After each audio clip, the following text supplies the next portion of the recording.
Listen, my son, accept what I say, and the years of your life will be many. I instruct you in the way of wisdom and lead you along straight paths. When you walk, your steps will not be hampered, and when you run, you will not stumble. Hold on to instruction and do not let it go. Guard it well, for it is your life. Do not set foot on the path of the wicked, or walk in the way of evildoers. Avoid it, do not travel it. Turn from it and go on your way, for they cannot rest until they do evil. They are robbed of sleep till they make someone stumble. They eat the bread of wickedness and drink the wine of violence. The path of the righteous is like the morning sun, shining ever brighter till the full light of day. But the way of the wicked is like deep darkness. They do not know what makes them stumble. My son, pay attention to what I say. Turn your ear to my words. Do not let them out of your sight. Keep them within your heart. For they are life to those who find them, and health to one's whole body. Above all else, guard your heart, for everything you do flows from it. Keep your mouth free from perversity. Keep corrupt talk far from your lips. Let your eyes look straight ahead. Fix your gaze directly before you. Give careful thought to the paths of your feet, and be steadfast in all your ways. Do not turn to the right or the left. Keep your foot from evil. And as you open up your Bible, please, back to Proverbs 4, let me tell you of an interview that I read some years back. There's a man who was in jail. He was in prison. He'd done a lot of things in his life that he regretted, and he was looking back on the events of his life and processing them. He told them this story. He said, "When I was a young boy, I was playing with my father's watch. He had one gold watch that he loved, that he treasured, and I knew where it was in the house. I went to the drawer. Don't get ahead of me. I went to the drawer where it was kept in the house. I took it out. I was looking at it, and I dropped it. And the face cracked. I didn't know what to do, so I put it back. My father," he said, "called us into..." The story's not about me, by the way. Yeah, he says, my father called us, all the family together, and said, "What happened? Who did this? Who did this?" He said, "It was my instinct to cover up. I could not tell the truth. I could not tell what I did. I was afraid." Years later, the young boy who damaged the watch became a man. And he was out driving in a dark road, and he hit and killed a little boy. He decided not to turn himself in. He drove off. Eventually, the police found him, and he was arrested. He was put in jail for the rest of his life for what he did. He said in the interview that I read, it was not the decision he made on the road that changed his life. It was the little decisions he'd been making for years and for years. His heart was already in a posture to deceive, to hide, to not be truthful, to not be a man of integrity. So he did what he had become all throughout his life. We're at an age where character has been replaced by personality. Robbie Williams, "Let me entertain you." It's a good summary of what we value as a culture. That's not what Proverbs draws our attention to, though, as the most important thing. Proverbs 4, we're going to see, is about how wisdom develops, the importance of our hearts in our characters, and how our hearts can be transformed. So that's where we're going. The value of wisdom, where wisdom comes from, the importance of our hearts, and how our hearts can change. It's all there in this passage and in the Bible as a whole. How do you, in case you're new here, we're looking at the book of Proverbs, and we're saying it's not a set of rules that helps you navigate life. It's not a good moral compass that helps you navigate life. How do you understand how the world works? How do you face today and tomorrow and life under the sun? How do you do that? Well, Solomon has a lot to say. And from this passage, from Proverbs 4, he says this: develop a wise heart. Develop a wise heart. Look at the first half of the passage, verses 10 to 19, teaches us about how character develops. We said last week or so that over 700 to 800 times the Bible uses the word path for describing life. There's the path of wisdom and there's the path of wickedness from this passage and from the Bible as a whole. Look at the two paths. Each are given 4 sentences to describe what they're like. Verses 10 to 13. The path of wisdom, eyes down, is marked by life. Verse 10. Down to verse 13. The path of wisdom is the path of life. It's also verse 12, sandwiched into between those two verses. It's freedom. Knowing God, living with fear of the Lord, applying God's wisdom to your life. It's not bondage or decay. It's life and liberty and freedom. Mainly that's the path of doing repetitive, habitual practices, spiritual disciplines. You walk most days in your life. But verse 12 says, sometimes you need to run.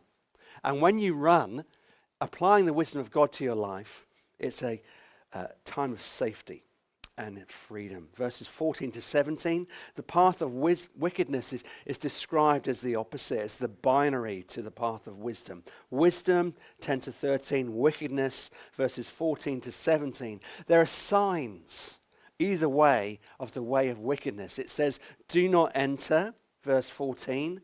Do not walk here, verse 15. Do not go on it. Do not come here. Turn away from it. Pass on. So attend to the warning signs in your heart, in your life, and either side of the way of wickedness, lest you find yourself on it, it says. It's interesting to me, verse 14. If you start on the path of wickedness, initially it looks like you're in control. Do not set your foot on the path of the wicked. Avoid it. Turn from it.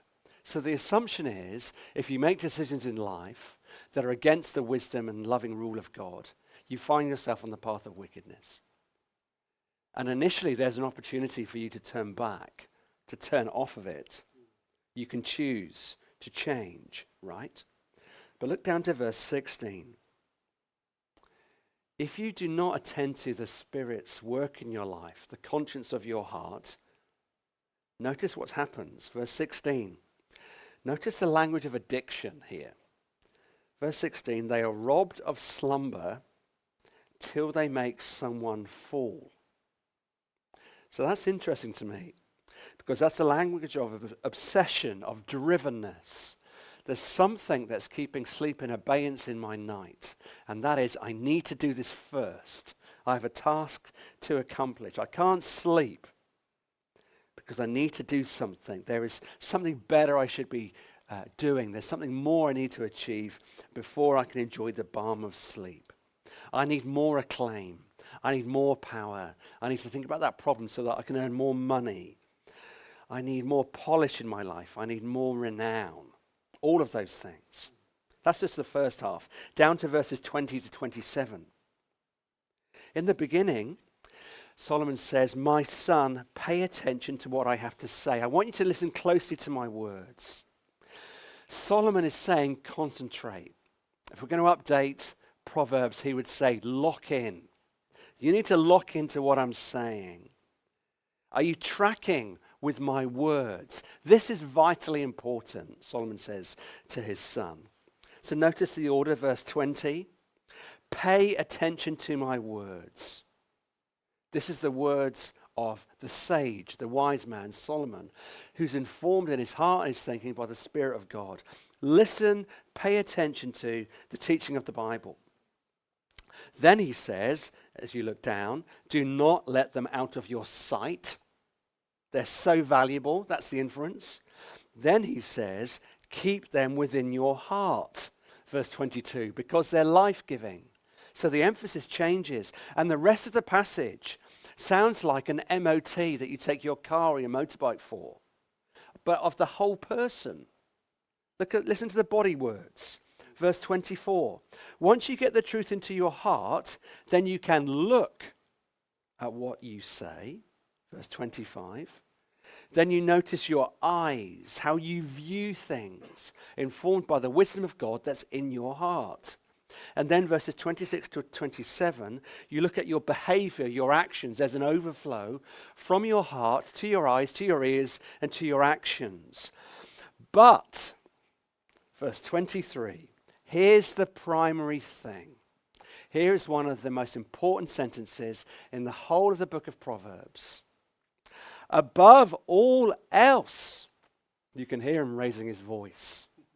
You could hear him doing bold, underscore, italics, word art, show my age. Whatever he's got in his tool kit, he's saying, above all else, this is all important, but above all else. Remember Paul in 1 Corinthians 15, when he's talking about the resurrection right at the end of the book of 1 Corinthians. And he says, I passed on to you as of first importance the gospel. Jesus died. Jesus was raised to life again on the third day. This is the sentiment of what Solomon is saying. Verse 23, above all else, of greatest importance and value, forget everything else I was saying, this is the main event. Above all else, what's above all else? Guard your heart. Guard your heart. Now, what's the heart? Verse 23. The heart is the wellspring of life.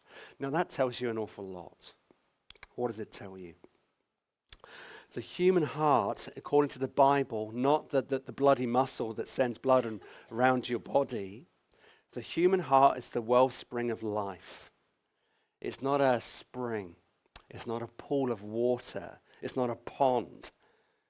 The picture is of a geyser in Yellowstone National Park. Old Faithful, spewing up water every 15 minutes from this subterranean powerhouse that's beneath the surface of the earth. The heart, the human heart, is a source of life, decision-making, emotions, priorities, actions, loves, dreams, aspirations. It's an outflowing, it's an overflow of water hidden in this subterranean surface of our skin. It's what makes us tick. Well, what comes out of the heart? Well, depends who you ask. The Greeks had a view that the body was in conflict with the soul, with the heart. The soul was the seat of rational thought, said the Greeks. The body, that's where the passions and the feelings lived. So you had to choose between your head or your heart. You had to choose between the emotions or the rationality. You couldn't have both, said Greek thought. That's basically the opposite to what the Bible teaches. When you see the word heart in the Bible, it doesn't just say it's the wellspring of the emotions. It says, verse 23, it's the wellspring of life. It's the wellspring of life. Your heart determines not just how you feel, but your actions, what you prioritize, how you think, how you perceive reality, what you value the most, your affections, your motives, your values, the priorities. And that's why it's called, verse 23, the wellspring of life. Everything in your life comes from what's happening in your heart. And Solomon knows that as he talks to his son, as he writes these Proverbs down to be read in a group setting, he says, above all else, guard your heart. This word guard is so important. It's about keeping something safe. That's kind of a passive guarding, Tower of London, beef eaters, that sort of imagery. But it's also guarding about looking out for danger. It's the language of the watch person, saying there's danger there, let's go another direction. There's danger there, let's gather the reinforcements. Keeping something safe, looking out for danger. So think about armor, and I'm very aware that there's one or two people in the room who love to think about armor, so correct me later. When you see soldiers, armed forces through time, their armor communicates this. You can lose a limb, arm, leg, They can be stabbed, they can be shot, they can be removed if needs be. But this is what needs to be protected the most. So you look at the armor of the samurai, and there's toughened, hardened leather, a couple of layers of it, and it looks really pretty, apparently. Or you think of chainmail. That stops a bit of a stab, or it stops an archer's best efforts. Or you think of just a solid piece of metal, or you go right through time. You think of Kevlar. That's going to be great. Everything in armor says this. We need to guard your vital organs. Limbs, well, they could be replaced. Limbs, you can just take a bit of a wound there. But if you do not guard your heart, it's the end of the story. Now that is what Proverbs is saying. Guard your heart. Why? What's the big deal? It's the wellspring of life. John Owen said this, a Puritan pastor. He says, amongst all the concerns a person has, one must attend to the heart above everything else. There is no safety without it. Because if you save all other things and lose the heart, he says, all is lost. In other words, he says, guard your heart. It's the wellspring of life. That's of uttermost importance. Now, how do you do that? Number 2, how do you develop or keep a wise heart? How do you do that? Look at verse 4. He says, lay hold of my words in your heart. Verse 21, keep my words in your heart. Verse 23, guard your heart. Solomon is saying this image on the screen is helpful to some degree, but it's the very opposite of what the Bible's teaching. Guard your heart is more than a muscle pumping blood around your body. There is a tendency that the human heart always has, which is to drift. There's a tendency that we all have to drift from loving our Maker to loving something or something else. And so Proverbs is saying, Solomon is saying, to keep your heart from danger, to guard it, is to be aware of that reality, that there are so many daily outside temptations from without, but also from within, that you can be attentive to rather than the gospel, if you're a Christian here this morning. In your heart, it's so easy to create a narrative where you say, if I had this, then I could get through life. If I had the love of this person, if I had a bank balance and a salary that really appreciated all the efforts that I'm doing, if I had security that was impenetrable and unsurmountable, if I had the love of a parent, if I had the love of another, then I would get through life, then I would be fine. Then I would have significance and worth because I still haven't found what I was looking for. The Bible says this, your heart is the CPU, the central processing unit of your very existence, of your whole person. It is the seat of your affections. In your heart is the treasure trove of where your greatest loves are hidden, and that's why it needs to be protected. The things you love the most, the things you long for the most, the things you hope for the most are in your heart. And so all of us has at least one thing that we say, if I had that, then life would be okay. If I had that, then I would get through this day. Every human heart has decided upon something that says, that is what I love the most. That is what I treasure the most. That is my main hope. So let me ask you, what is it for you? Who is it for you? I was on the train just in the middle of the week, and again, I've said this before, but there is that daily reminder, if you're on the train going up to town, mind the gap. Mind the gap between the safety of the platform and the insecurity, because our train driver is not here this morning, of the train. It's so easy to say, well, I'm a Christian this morning. How can you ask me who I love the most? It's Jesus. That's what I confess.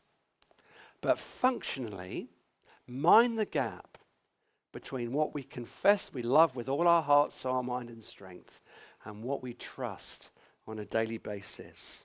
Friends, what does your heart look like? Who does it look to? What have you decided that if I had that, then life would be okay? If I had more of that, if I had more affection and love from that person, then I would be happy, then I would be secure. Then I would know that I'm a somebody. Once you've made that decision, that's what I'm running in life after. That's what I'm going to spend all my best energies living for. It shapes the whole of your life. Here are 3 examples you can try on for size. Thinking about how it makes you think and feel and your actions. Think about money. We live in comfortable Surrey, so let's think about money again. If you think that money will bring you ultimate happiness, it affects the decisions you make in your life. If I had more money, I would feel more secure. I would feel more important. And so I'm going to make decisions to reach that goal. You're going to choose jobs that don't particularly satisfy. You're going to choose jobs with really long hours. But they're just a means to an end, which is money, because you think that money will bring you happiness. And as a result, you will burn out. In all probability, you will run out of gas, you'll run out of steam, and you'll run out of fuel in your life quicker than people that have got less well-paying jobs. Think about lifestyle. My lifestyle is pretty good, but I'm just going to extend myself financially to have this kind of lifestyle because I want people to think well of me. And then you find yourself having to make difficult decisions of dishonesty at work because the bills are too high and you need to cut some corners and no one will get hurt and no one will know but me. And then you find yourself in real financial peril, looking back at some decisions that you've made. You might lose everything. And then you might lose the renown that you wanted from people that you were hoping to get by changing your lifestyle and status. Think about work. Think about the hamster wheel of work, whether that's in the home or up in a workplace. My career, this career is how I will define myself. It's how I will seek worth and importance and renown from people. Therefore, you know your real danger is going to be overworking. You will choose work over your emotional well-being, over emotional health, over physical health, over relationships. I just don't have time because I'm always at work. So you choose work over family. In other words, you make all the choices that are then going to work against your ability in the long run to do the work that you wanted to do because you're there as an island that no one is. Here's the point. And there are 30 other examples I could use. If anything but God is the main love of your heart, Proverbs says this, along with the rest of the Bible, you will find yourself as a fool. Unless God is the basis of your identity, unless he is the source of your security, unless his love saturates your heart like a sponge that's overflowing with water, you will find, as you go through life, you will find more and more frustration. You will find more and more anger. Life is not working as I wanted it to. You will find yourself more and more empty. You will find yourself more and more needy. And so Solomon is urging us to hear his words, to pursue wisdom, not the way of the wicked, to understand what it means to live in the fear of the Lord, to love and adore him. And it's the little choices, whether it be a smashed face of a watch, that form your character and shape your heart. It's the little choices that do that. You cannot change your heart just by trying. St. Augustine, 1500 years ago, had a debate with a man called Pelagius. Pelagius, who said, you can change your character. All you need to do is to exercise your will. You just need to go on a course, you just need to think hard enough, and you can change your will. All you need to do is to do better, to try harder, to pedal faster, as Ray Ortland says. Augustine said that's a load of nonsense. That's a load of nonsense. You cannot change your heart by just trying harder, by reading a book, by listening to a podcast, by paying someone some money. St. Augustine said this: the problem with your heart is that your loves are disordered. Your loves are disordered. Your loves are out of order. There's nothing wrong with valuing money as a good gift from God, or children, or career, or relationship, or health, or fitness, or living in a nice postcode. There's nothing wrong with that. But if a good thing becomes an ultimate thing, if a good thing becomes a God thing, then you're in real trouble, because the loves of your heart are out of order, and you cannot change that. You cannot change your heart, but you can reorder your loves. And that's the third point. Reordering your heart. It's the value of wisdom, the value and the importance of guarding your heart. It's how you apply wisdom to your heart, but then how you also reorder the affections of your heart. Thirdly, finally, how do you do that? If you cannot change yourself, how do you do that? 1 Peter. Apostle Peter, who suffered from that great disease that we all have, which is foot and mouth disease. He was the one that said something first without thinking. Great hero of mine. 1 Peter. Peter writes about the gospel that explains the truth about the Lord that he loves and he let down so often and yet knew so personally. He says this: concerning this salvation, Peter is talking about Jesus. Concerning this salvation, the prophets spoke of the grace that was to come to you. They were not serving themselves, but you, when they preached the gospel to you, into which even angels long to look. The Bible speaks, if you're new to Christian things, of the reality of a spiritual realm, of good and evil. It is not dualism. It's not Star Wars. Are the good guys going to get defeated? Who can tell? There's no lightsabers in the Bible. Sorry to disappoint. But it speaks of a spiritual realm that God rules over. There is the angelic host that we cannot see but exist. And they're pretty powerful beings that do the will of God. This passage says there's something that they are addicted to in a really positive way. There's something that the angelic host that they just obsess over. That, to quote Kylie Minogue this time, they just can't get out of their head. And what is it? It's the gospel. The angels long to look into and obsess over and study the gospel. They're always reflecting on it. They're always riffing off it. They're always thinking about it.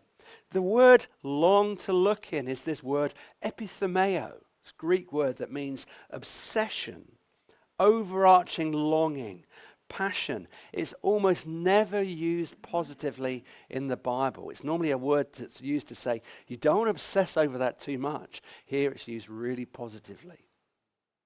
They love looking into the gospel. It's a well so deep you can't get to the bottom of. This is the one love that will cast out all the other minor loves. The gospel, the love of Jesus.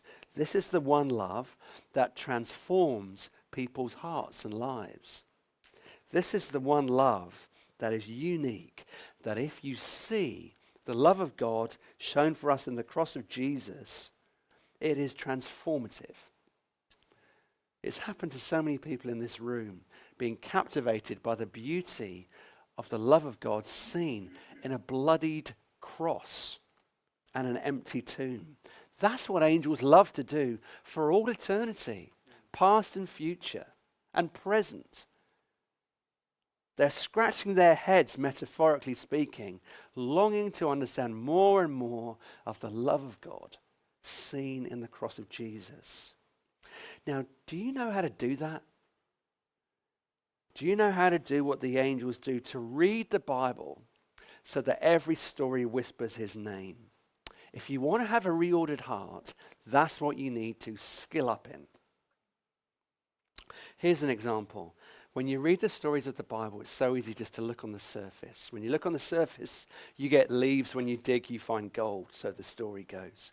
In Genesis 22, Abraham and Isaac, at the end of almost the end of the story of Abraham, longing for a child, taking matters into his own hands. God provides the son of promise, and famously they go up the mountain together, and there's a moment of very slow action that's very poignant, where Abraham the father takes his son Isaac, the son of promise, and straps him to a sacrifice and raises a meat cleaver above him, about to strike and kill and sacrifice his son. God speaks, Abraham, stop it. Stay thy hand, it says in the old language. Now I know that you fear me. God says from heaven, now I know that you love me, that you fear me, because you did not withhold your son, your only son, from me, whom you love. Now you read that and you think, okay, that just shows me that I need to obey God no matter what. You shut your Bible and you continue with your day. But if you read it like that, you've just got leaves. But if you ponder it like the angels ponder the gospel, you can find gold. Do you see how that story, especially if you're new to Christianity, whispers God's name?